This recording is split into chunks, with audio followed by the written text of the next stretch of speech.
What's going on, everybody? It's EricRayweather back here helping you take your game to the next level. And in today's video, I'm going to be going over the most important coaching adjustments to improve your game in Madden 18.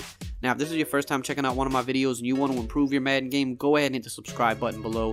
Make sure to hit the bell icon so that you join the notification squad and never miss an upload.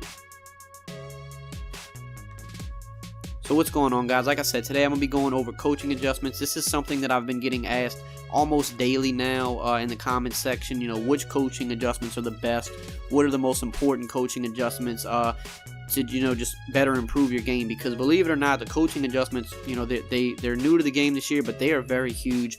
And they've been changing. You know, if I would have made this video a month ago, it would have been completely different. But since the patch, things have changed, so I'm going to definitely update you guys and let you know what are the most important coaching adjustments and what do you want them set on for the most success. So for those of you that don't know how to find your coaching adjustments, they're here on your play call screen. Normally, most people, they just go to formation, and they go pick their play. But if you back out of that and you get to the initial screen, all the way at the bottom, you have coaching adjustments on offense and on defense.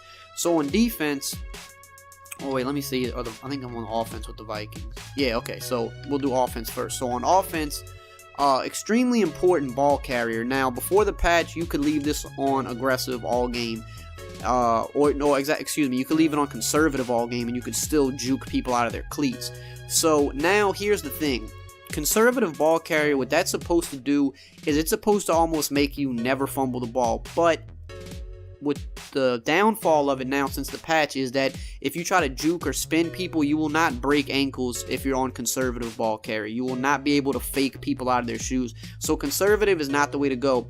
And you're saying, well, maybe I'll give up, breaking all the tackles and juking people out of their cleats with the advantage of never fumbling the ball. But on conservative, you will still usually there's still a chance for you to fumble the ball. So ball carrier is best left on balance now. And the good thing about this is if you have a running back that has like a 90+ carry rating, you'll still rarely fumble the ball. But you'll still be able to juke them out of their cleats if you're unbalanced. If you go to conservative and you have a high carry running back, yeah, you probably won't fumble too often, but you'll never be able to shake them. So as long as you have a high carry rating and you're on balance, you will still be able to shake everybody, make them fall to the ground, make defenders miss, but you still will rarely fumble the ball. So balanced ball carrier is the way to go. Blocking, you have to be careful now because you could leave this on aggressive before the patch and you would never get holding penalties. You will get holding penalties now, so in my opinion, it's best to leave blocking on balanced.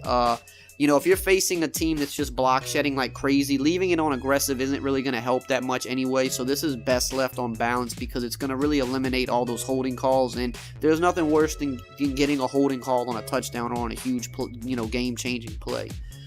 Deep pass catching, this one, honestly, I just leave this unbalanced as well because you're going to be doing all the catching yourself. You're going to decide when you want to do a conservative catch or you want to do a rat catch or an aggressive catch. So just leave this unbalanced. And intermediate pass catching, you want to leave this unbalanced as well. The most important offensive coaching adjustments are ball carrier and blocking. You want them both unbalanced.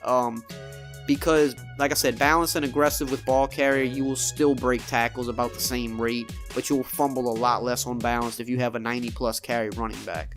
Now, let's go look on the defensive side of the ball. So, ball and air defense, to me, this is kind of, it depends on your style. I typically just leave mine on balanced, or I leave it on play ball, which mainly means the AI will attempt to go for the ball in situations where they have a chance to make a play on the ball.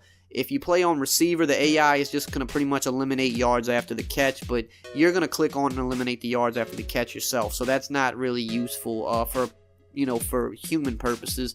SWAT ball, they're usually going to SWAT the ball by default anyway, so there's no reason to do this. You either want to leave it on balance or you want to leave it on play ball. It's up to you, honestly. I tend to leave it on balance. Cornerback matchups, again, this is kind of a preference thing. I usually don't go by overall. If anything, I might go by speed. But if you're playing a lot of zone, it doesn't matter. That really only matters if you're playing a lot of man, and most people play a lot of zone. So really, I would honestly go by balanced on this or go by overall if you're going to play zone. But especially if you're in MUT and you have like a bunch of souped up cornerbacks anyway, it doesn't matter. So balanced is the best option to go on cornerback matchups. Option defense doesn't matter, leave that on balanced. People aren't really running the option like that. Pass rush, this is where it gets important. So prior to the patch, you could leave this on aggressive and you wouldn't go off sides too often. Now, if people try to fake snap you, your AI will jump off sides, but with pass rush, this is one that you kind of want to change up throughout the game. So I would never start the game with it on aggressive. Start the game with it on balanced.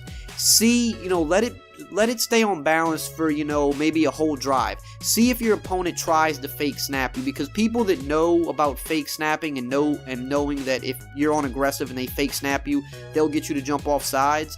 They're going to try to do this pretty early and often to try to get you to jump off sides. So if you notice your opponent's doing that a lot, then you're going to want to leave it on balance. But if you let them go a drive and they haven't tried to fake snap you, then I would go put it on aggressive.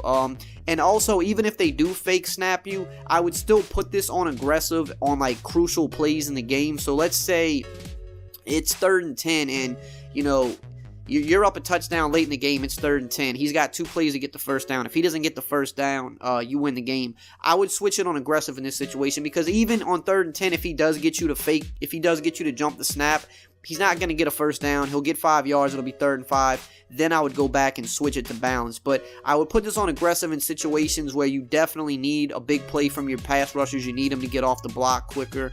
Or I would just leave it on aggressive all game if they're showing that they're not going to fake snap you. So this one's one you definitely want to tweak. I would never really go conservative. I mean, only time I would really maybe go conservative in this situation is if it's like, man, you're up 10 or 14 late in the game and there's not a great chance for them to get the ball back twice, so you just don't want to give them any free yards. Then you can maybe do that. But more times than not, if you leave it on balance, your guys won't jump off sides too often, so you're usually safe there. But you definitely want to put it on aggressive when the situation calls for it.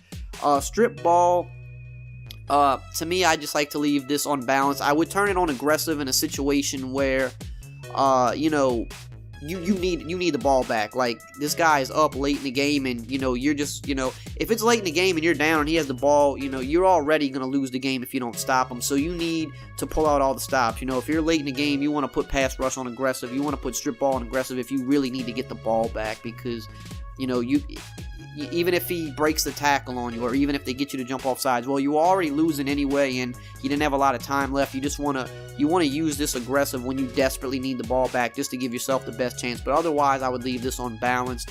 Tackling, you see, I noticed that conservative tackling doesn't really decrease the broken tackles like it's supposed to, so that's why you'll see a lot of pro players even don't use conservative, because you still see tackles broken often and guys getting juked pretty often.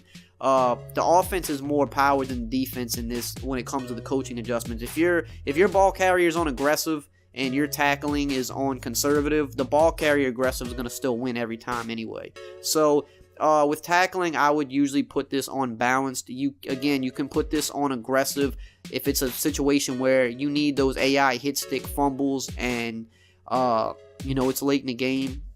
Then you could put this on aggressive. Honestly, this is one of those things you can kind of go back and forth between balanced and aggressive throughout the game, because broken tackles and missed tackles this year just happen kind of regardless. So there's not much of a downfall to leaving this on aggressive. You get more hit stick attempts, but you're going to have broken tackles and missed tackles anyway. So I would go back and forth aggressive and balanced on this. It kind of just depends on your style. So to recap really quickly, just, because this was a little bit of a lengthy video. Ball carrier, you want to leave it on balanced. Blocking, you want to leave it on balanced. Those are important. Pass rush, you want to go back and forth between balanced and aggressive. If your opponent's fake snapping you a lot, then you're going to want to leave it on balanced. If they're not fake snapping you, leave it on aggressive. Strip ball, you want to go back and forth between balanced and aggressive depending on the situation in the game. Tackling, balanced and aggressive based on the scenario in the game as well. So those are coaching adjustments. Those have worked for me. This is how most of the better players tend to use their coaching adjustments as well. Some people have different philosophies, but these are, in my opinion, like the best practices, to get the best out of your offense and defense.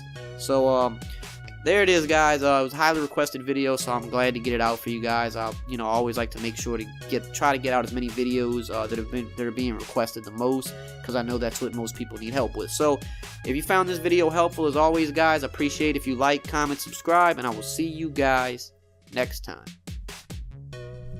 What's going on, everybody? It's EricRayweather back here, helping you take your game to the next level. And in today's video, I'm going to be going over the most important coaching